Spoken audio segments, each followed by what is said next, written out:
In so many ways, Henry Ford was a simple man. He liked to go camping with his friends. That's Thomas Edison behind him.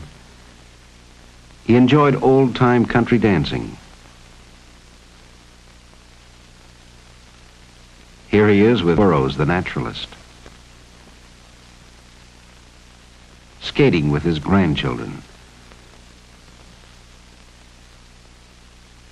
They plant a garden together, Henry Ford II and Benson.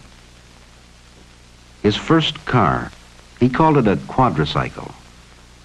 That's his wife, Clara. He began with an idea that most people thought wouldn't work, but he made it work.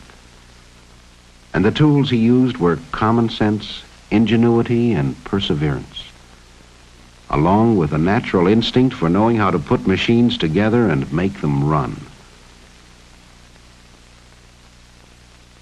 He was born into a world of limited horizons, and though he left the farm that might have been his heritage, he never lost his love for the land and the everlasting cycle of seed time and harvest. What he accomplished helped men put the burden of work on machines and broke the barriers of space and time, of isolation and distance. His life was a paradox. While his mechanical genius helped to change forever the lives of people everywhere, he sought to preserve in some permanent form a record of the world around him and his ever-widening interest in it.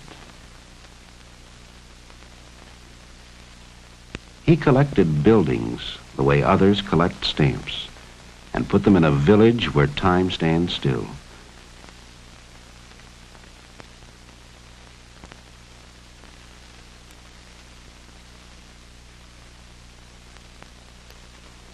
He assembled acres of machines and put them under cover in a vast historical museum. And early, he discovered the astonishing capacity of the motion picture camera to document for all time whatever it saw when the crank was turned.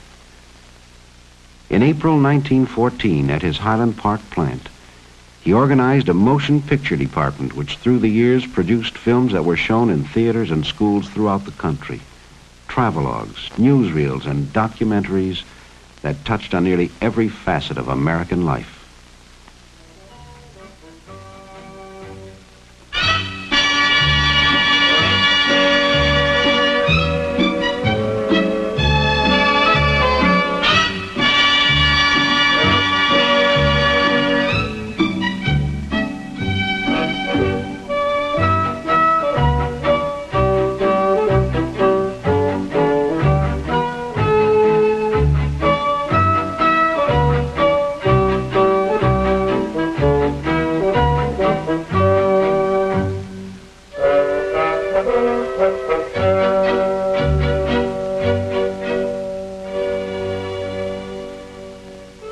This is the way the country looks in the years before the First World War. Rich, rolling, but often inaccessible. The man on the farm works as his forefathers have. It's a hard life for man and beast.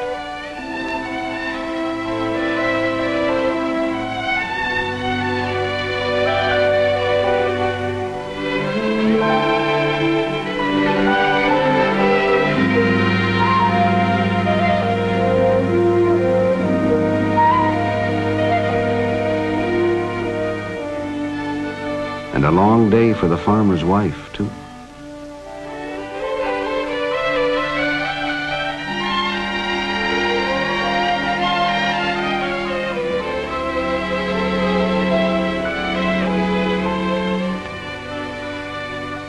Many a quiet evening at home, because there's no place to go and no light to read by. A man thinks twice before he goes to market on roads like this.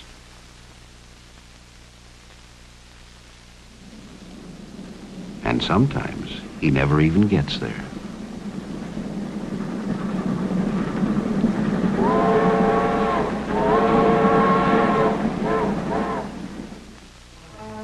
It's a long walk to school on a muddy road.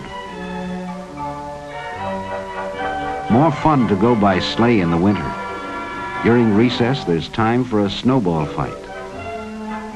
Of a climb up the old elm tree, if you've got the spunk for daring deeds like this.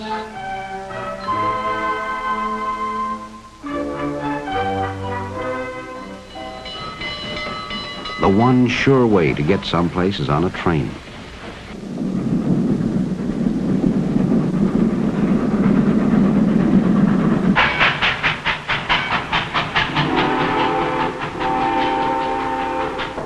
But you can only go where the tracks go.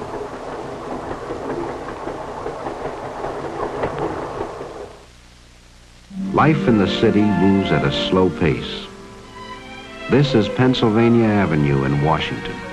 No trip to the Capitol is complete without a tour of the White House. President Wilson lives here now. The East Room, with its chandeliers and shiny floors.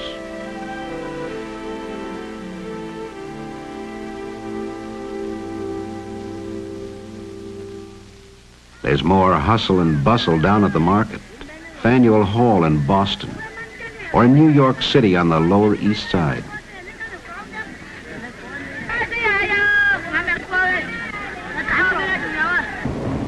Always plenty to do and see in the big town. Ride the elevated train, all the way from the Battery far uptown.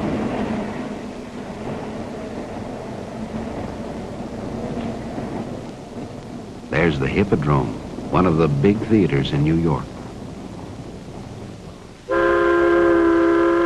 Another way to see the city is a boat ride around Manhattan Island. All aboard. Watch out. Some city slicker may try to sell you the Brooklyn Bridge.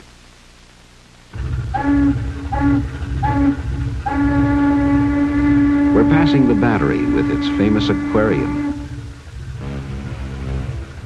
There's a Navy cruiser at anchor.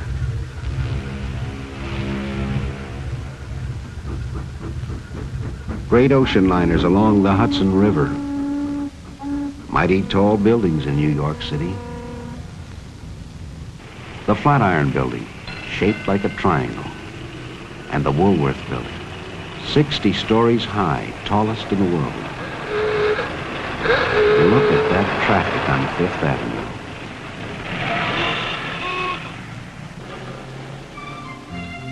Kind of peaceful over on Riverside Drive. Grant's Tomb, always one of the favorite sights to see. Sunday in Central Park.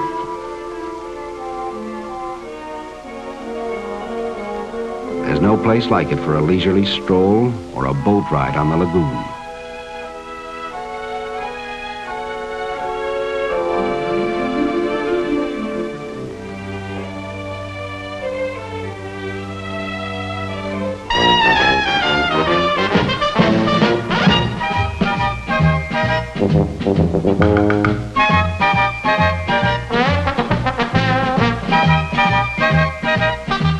Thrills and spills at Coney Island.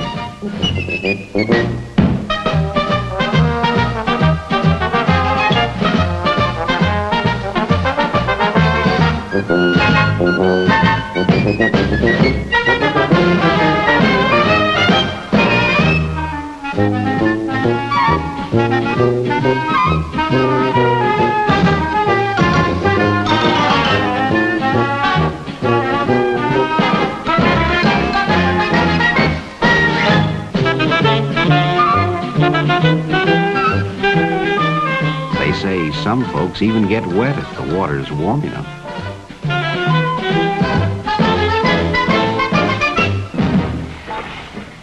And where do we go on vacation once a year? Atlantic City, of course. No, that's not a real elephant. It's a hotel at the end of the boardwalk.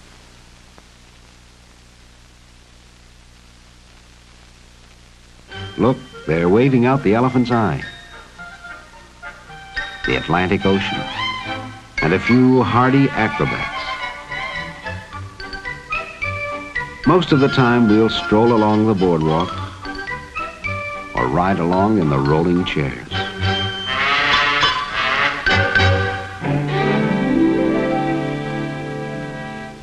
Every city has a pretty park. This is Belle Isle near Detroit, with lagoons for a quiet afternoon ride in a canoe, if you don't mind the crowds. Some like to dance, while others gather around the piano to listen. In the winter, the adventurous go ice skating. It's easy if you know how.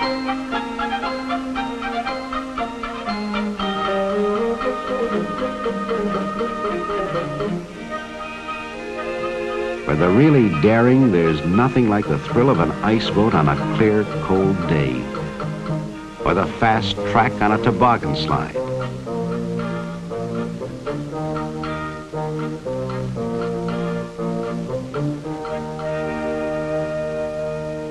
And there's plenty of speed at an auto race once they get going.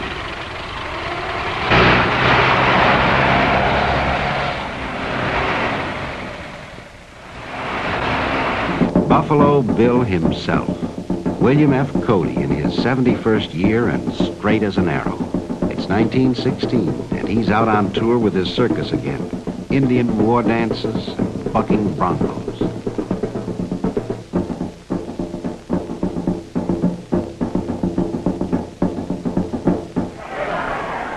The opening of baseball season, and time to throw out the first ball.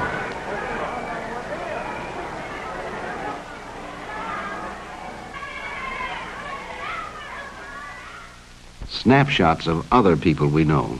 John Burroughs, the naturalist, waves to admirers. Luther Burbank, an expert in horticulture. In his experiments, he's removed the spines from the cactus. Says it's good to eat, too. We'll take his word for it. Thomas Edison in San Francisco in 1915. He's out for a drive with his wife and Mr. and Mrs. Harvey Firestone. Joseph G. Cannon of Illinois, former Speaker of the House of Representatives. Will Rogers, America's favorite humorist.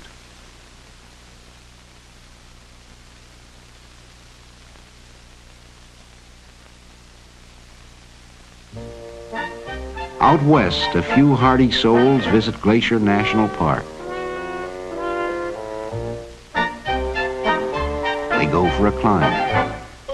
A little short on equipment, but strong in spirit.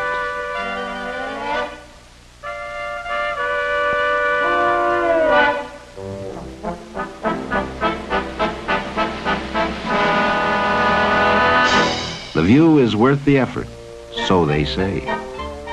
Uh-oh, there goes Dad.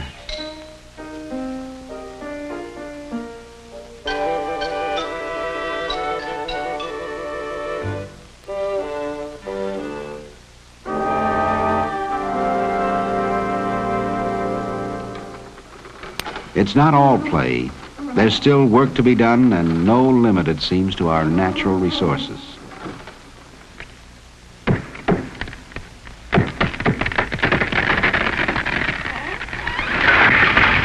The cameraman can't resist his little joke.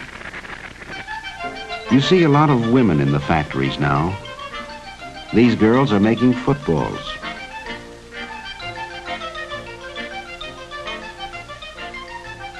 And these are making hats. There is a difference. Down at the post office, they're teaching the girls to sort the mail. One thing they learn in a hurry: don't pick up too many at once. Too bad. Here's a clean place for women to work, and steady, too.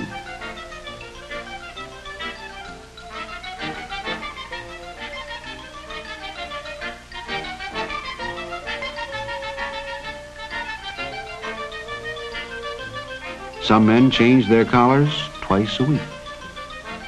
Machines do more and more of the hard work these days. For instance, here's the way they assemble the spokes and make the wheels for the Model T Ford in Highland Park, Michigan.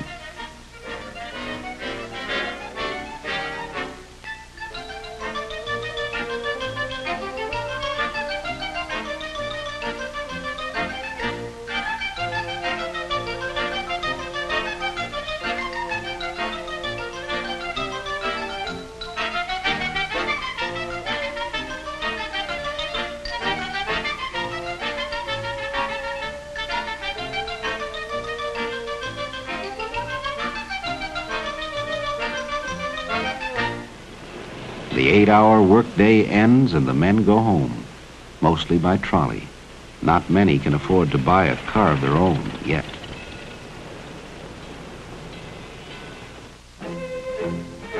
These men went home long ago, when the war between the states ended. But the hardy survivors, both blue and gray, still meet together once a year to renew old acquaintance. It's 1917, and they're camped at Vicksburg, Mississippi. What memories they must have. They have fought their war. While these raw recruits at Camp Custer in Michigan are being trained to fight another war.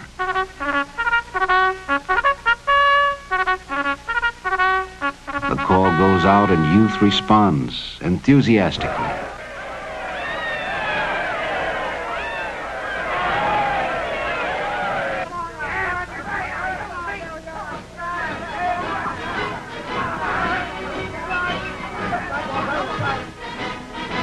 How can they know what lies ahead?